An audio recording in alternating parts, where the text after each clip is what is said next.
Hey, welcome to the channel. Let's explore what the book has to offer. Oh, and keep an eye out for small notes that will pop up on your screen at regular intervals, perfect for quick takeaways and jotting down some life-changing insights. So, let's jump right in and see what this book can teach us.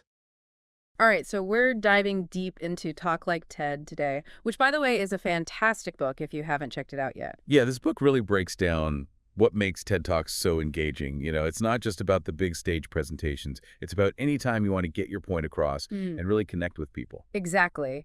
And Carmine Gallo, the author, he doesn't just give you surface-level tips. He gets into the nitty-gritty of how communication works, like the psychology and even neuroscience behind it, which I found fascinating. Yeah, and he uses all these examples from real TED Talks, so you can see how these principles work in practice. Right.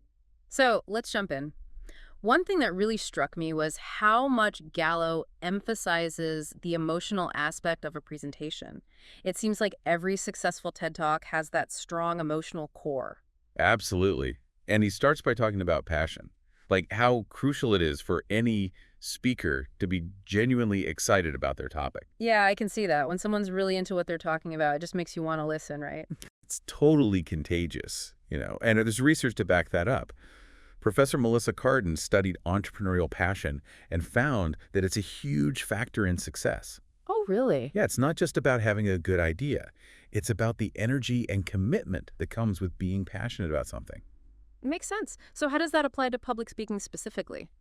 Galla argues that when you're passionate about your topic, it shows, and it makes you more engaging and persuasive.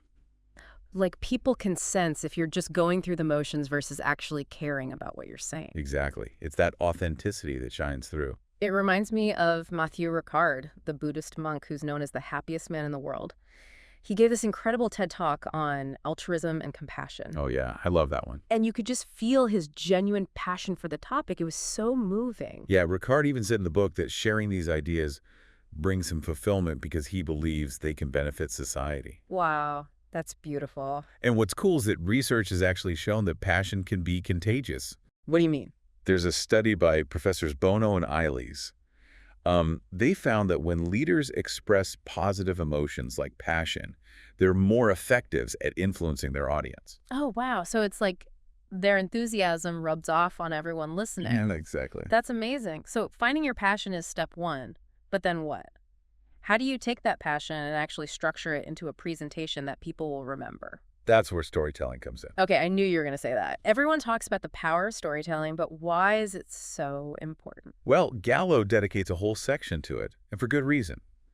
Think about Brian Stevenson, the lawyer who got the longest standing ovation in TED history. Yeah, I remember that. He spent 65% of his presentation telling stories. Wow, that's a lot. And it wasn't just for entertainment. Brain scans have actually shown that when we hear a story, it activates more areas of our brain than just listening to facts. Oh, that's interesting. So it's like stories engage us on a deeper level. Exactly. We connect with the characters, the emotions, and the journey, which makes it more memorable and impactful. That makes sense. I love the story Stevenson told about his grandmother telling him he was special. Turns out she told all her grandkids the same thing. Yeah. But the way he told it, with such humor and heart, it just perfectly illustrated his message about believing in yourself. It's a great example of how a story can be both entertaining and meaningful. And Stevenson really skillfully used that story to transition into his message about identity and fighting for justice. That's a good point. A story can be a bridge to a bigger idea. Right. But doesn't storytelling only work for those big emotional topics? Not at all. Gallo even talks about Malcolm Gladwell's TED Talk on spaghetti sauce as an example. Spaghetti sauce, really? Yeah. Gladwell tells this story about Howard Moskowitz, who's a researcher who revolutionized the food industry. Okay, I'm intrigued. Moskowitz found that there's no one perfect product for everyone. People have different tastes, Yeah. and what one person loves, another might hate. Makes sense. Like, some people like their spaghetti sauce chunky, others like it smooth. Exactly. And Gladwell used this seemingly simple story about spaghetti sauce to illustrate a bigger point about embracing diversity and understanding that different people have different needs. So even if you're presenting something technical or data-heavy, a well-chosen story can help make it more relatable. Absolutely. It breaks down resistance and helps people connect with your message on a more human level. That's pretty powerful. Yeah. And Gallo even quotes Peter Guber, the president of Manley Entertainment, who says that storytelling has been the single biggest competitive advantage he's had in his career. Wow, okay, I'm sold. Storytelling is key. Totally. But what about the actual delivery? Like, you could have the most amazing story, but if you mumble through it or just read it off a piece of paper, it's not going to have the same impact, right? You're absolutely right. That's where having a conversation comes in. Gallo dedicates a whole chapter to this idea. What does he mean by having a conversation? It's about practicing and internalizing your material so you can deliver it naturally and authentically, like you're having a conversation with a friend. Oh, I see. So it's about finding that balance between being prepared and rehearsed, but also sounding natural and engaging. Exactly. Because if you rehearse too much, you sound robotic, but if you don't practice enough, you just come across as unprepared. Right. And Gallo talks about how persuasion happens when you connect with your audience on a human level, building trust and rapport. It's not just about reciting facts and figures. It's about creating a connection. That makes total sense. It's like you could have a Ferrari, but if you don't know how to drive it, you're not going to get very far. I like that analogy. You know, I think a lot of people get hung up on that myth that only 7% of communication is verbal. Oh, yeah, I've heard that one. So they don't really focus on their delivery. They think, as long as my words are good, the rest will take care of itself. Yeah, that 7% statistic gets thrown around a lot, but it's often misapplied. It's based on a very specific study, and it's not really a universal rule. So you're saying that vocal delivery and body language are actually much more important than people think. Absolutely. While the exact percentages might be debatable, there's no denying that vocal delivery and body language play a huge role in how our message is received. Like, how we say something can completely change the meaning. Right. Think about sarcasm. It all comes down to tone of voice. That's true. And body language, too. If someone says they're happy, but they're frowning and crossing their arms, you're going to believe their body language over their words. Exactly. Even the NSA did a study on this and found that nonverbal cues were super important in determining deception in criminal cases. Wow, that's pretty intense. It just shows how attuned we are to those nonverbal signals, whether we realize it or not. So paying attention to your delivery is crucial for building trust and establishing your credibility as a speaker. Makes sense. So besides passion and storytelling, Gallo also dives into the novel aspect of a great presentation. That's right. How do you keep your audience engaged and teach them something new, even if the topic itself is familiar? That's what we'll be exploring next. Ooh, I can't wait to hear more about that. This is getting good. Stay tuned. Okay, so we're back and ready to dive into part 2 of Talk Like TED, which is all about being novel. I have to admit that word sounds a little intimidating. Does that mean like we all need to come up with like groundbreaking inventions or world-changing ideas to be good speakers? Not at all, no. What? It's really more about like approaching your topic, even if it's a familiar one, in a way that feels fresh and insightful to the people listening. You know, the human brain is actually wired to crave novelty, and like tapping into that can make your presentations so much more engaging. Like think about Robert Ballard, the guy who found the Titanic. Oh, yeah. He gave a TED Talk about exploring the oceans, and I don't know if you remember this, but he said, it's really naive to think that the Easter Bunny put all the resources on the continents. I love that. Yeah, it's such a simple statement, but it makes you like rethink, like, whoa, there's so much more out there than we realize. Yeah, it's like challenging your assumptions about the world. Exactly. And this kind of ties into what James Cameron, the director of Titanic, said in his TED Talk too. He called curiosity the most important thing you own. Both Ballard and Cameron have this like insatiable curiosity, which has fueled all their explorations. I love that quote. And, you know, when I learn something new, it's such a rewarding feeling. Like, is there any science behind that? Why do we crave that novelty? Yeah, there totally is.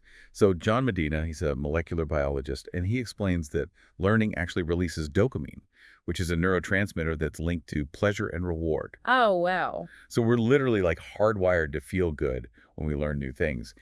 And Medina also points out that we're natural explorers from birth. Like, we're constantly trying to make sense of the world around us.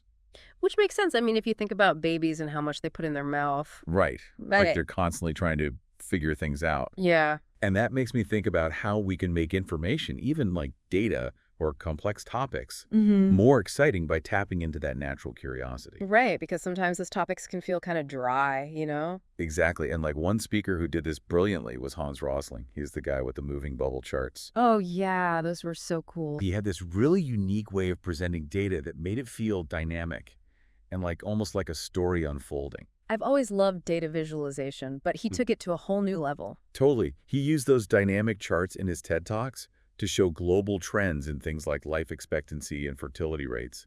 It wasn't just numbers on a screen, it was a story of human progress and challenges. It's like he made data come alive. Yeah, exactly. And he wasn't afraid to use humor and personal anecdotes to make it even more engaging. Yeah, which is so important because data can be pretty overwhelming sometimes. Totally. And another great example of bringing a fresh perspective is Susan Cain, the author of Quiet. She basically challenged this idea that introverts aren't good speakers. Oh, yeah, I've heard of her.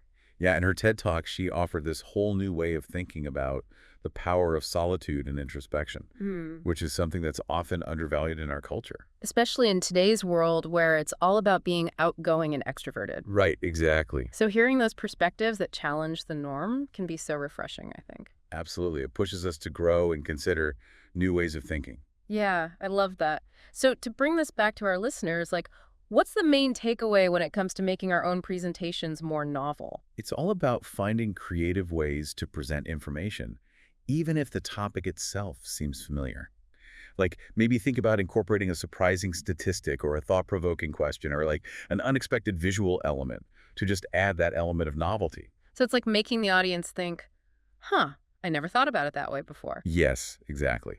And that actually leads us to another key element of memorable presentations that Gallo discusses, delivering those jaw-dropping moments. Okay, this is what I've been waiting for. Tell me everything about these jaw-dropping moments. All right, so probably the most famous example is Bill Gates releasing mosquitoes during his TED Talk about malaria. What? Yeah, it was this really bold move that caught everyone's attention. I can only imagine people's reactions in the audience. Right. So he wanted to emphasize the seriousness of malaria as a global health issue. Right. And by creating this totally unexpected and emotionally charged moment, he made his message so much more impactful and memorable. I bet. Neuroscientists actually call these types of moments flashbulb memories. Yeah. Because they're so vivid and tied to strong emotions, so we remember them more clearly. But that makes sense because I know I definitely haven't forgotten that moment. So basically creating those unexpected or surprising moments can help make a message stick. Exactly. Okay, I like that. And another speaker who did something similar was Dr. Jill Bolt Taylor, the brain scientist. Oh yeah, I love her TED Talk. Yeah, she held up a real human brain during her presentation. It's not something you see every day, and it definitely reinforced her message about the brain and its vulnerability. Yeah, wow, that's intense. It is, but it's not just about being shocking for the sake of being shocking, It's about finding moments that resonate with your message and create a powerful emotional connection with the audience. Right, it has to be authentic to the message you're trying to convey. Absolutely.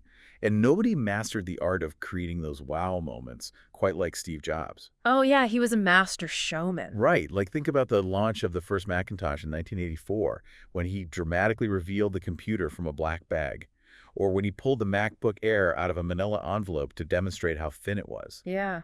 Those moments became legendary. It's like everyone was talking about them. Exactly. They generated so much buzz, and that's how ideas spread.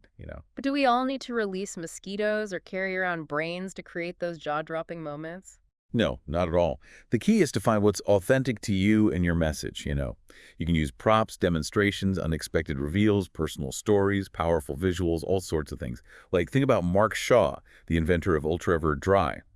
He demonstrated his product by throwing paint on a whiteboard that then magically revealed the letters TED. Oh, yeah, I've seen that one. That was so cool. Right. And then there's Bono, who used statistics and images to highlight the progress being made in the fight against poverty. Those are some great examples. Yeah, so these speakers all found creative ways to make their messages stick. Okay, so it's not a one-size-fits-all approach. It's more about understanding the principles behind these memorable moments and then finding what works for you and your topic, right? Exactly. And sometimes it takes a little bit of risk-taking and thinking outside the box to create something truly memorable.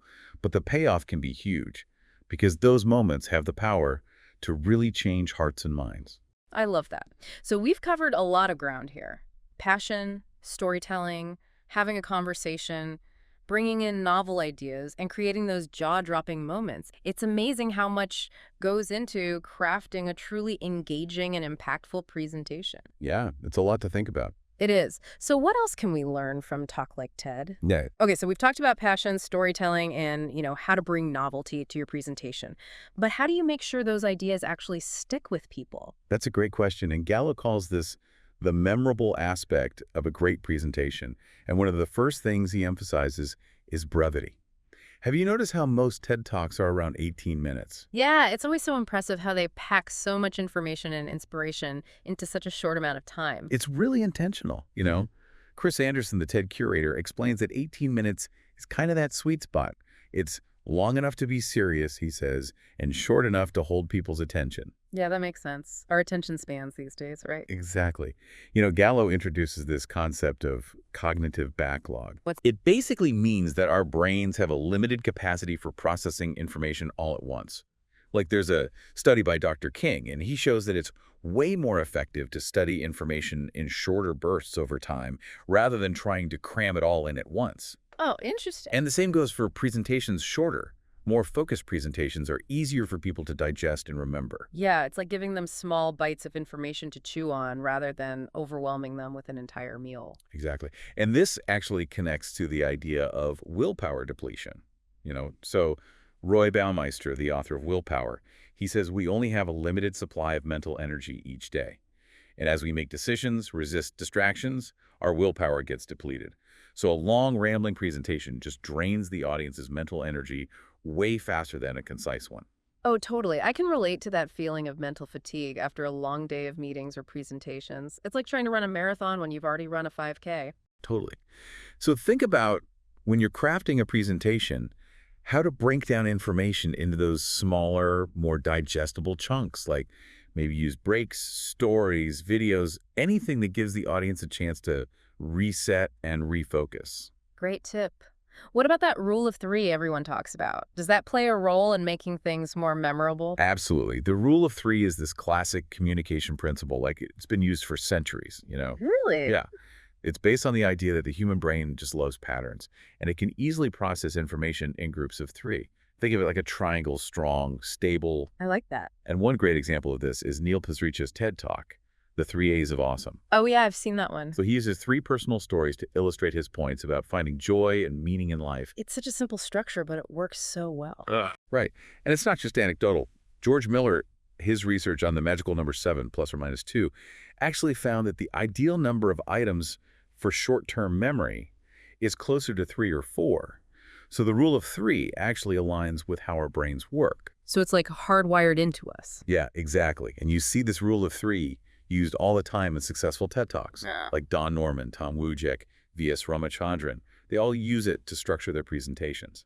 It's a simple technique, but it's really powerful. So next time I'm preparing a presentation, I'm going to be thinking in threes. 3 key takeaways, 3 supporting stories, 3 calls to action. Love it. Now, another technique Gallo talks about is using multi-sensory experiences in your presentations. Multisensory, meaning engaging more than just our sense of sight. Exactly. When you engage multiple senses, it just creates this richer, more immersive experience and it helps people learn and remember better. That makes sense. Like, think about Al Gore's An Inconvenient Truth. He used slides, charts, photographs to explain this complex topic of global warming in a way that was really understandable and impactful. Yeah, that was a powerful presentation for sure. And Richard Branson even said that Gore's presentation inspired him to really commit to clean energy. Wow, that's pretty amazing. Right. And it's not just about visuals, though. The auditory sense is super powerful, too. Like, think about Lisa Christine's TED Talk about modern-day slavery. She combined those powerful photographs with a really carefully crafted narrative. Oh, yeah. That was a tough one to watch, but so important. Totally. It creates this visceral, emotional response. And even Roger Ebert, the film critic, he found a way to connect with people after he lost his voice to cancer. In his TED Talk, he used multiple voices to tell his story, which is just a reminder that there are so many ways to engage your audience, even with limitations. Absolutely. And while it might seem challenging to incorporate touch, when you're discussing abstract concepts. Yeah, because how do you touch an idea? Right, exactly. But it's not impossible. Gallo mentions this doctor, Elliot Crane, who gave a TED Talk on chronic pain. And he used a feather and a blowtorch to illustrate this feeling of allodynia. What's allodynia? It's this condition where even a light touch can cause intense pain. Oh, wow. And it was such a powerful way to make something abstract tangible. Yeah, it's like the audience could almost feel what he was describing, even though it was just a demonstration. Exactly. And this kind of leads us to one final point that Gallo makes. Yeah. The importance of staying in your lane. Staying in your lane. What does that mean in terms of public speaking? It's all about being authentic to yourself and your message. Gallo uses the example of Sheryl Sandberg's TED Talk, where she added a personal anecdote about her daughter at the last minute, and it made her presentation way more relatable. He contrasts this with Dr. Jill Bolt Taylor, who actually changed the ending of her initial TED Talk because it didn't feel genuine to her. Oh, interesting. So it's about finding that balance between sharing valuable information, but also staying true to yourself and your values. And that's where Richard Branson's quote comes in.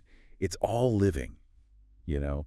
It's about integrating your personal and professional identities, bringing your whole self to your communication. When you're genuine, people can feel it, and it just makes your message that much more powerful. It's a good reminder that we all have something unique to offer, even if we don't feel like experts or, polished speakers. Absolutely. And even the most experienced speakers, like think about Joel Osteen, Richard Branson, they all started somewhere. They felt nervous, they made mistakes, but they kept practicing and refining their craft. Yeah, it's a process for sure. It is, and the key is just to embrace your own unique style and perspective, You don't have to try to be someone you're not. Authenticity is so much more compelling than trying to force a persona that doesn't feel right. I love that. So this has been such an insightful deep dive into Talk Like TED. We've learned about the power of emotional connection, the importance of novelty, the impact of memorable moments, and so much more. It's been great. And I think maybe the biggest takeaway is just that effective communication starts with being true to ourselves. Couldn't agree more. We all have the potential to talk like TED in our own unique way. Thanks for joining us on this deep dive. Kindly head down to description and click the link to purchase the book. Thank you for listening to us. Please kindly like, share, and subscribe to the channel. Also, please let us know which book you would like us to summarize.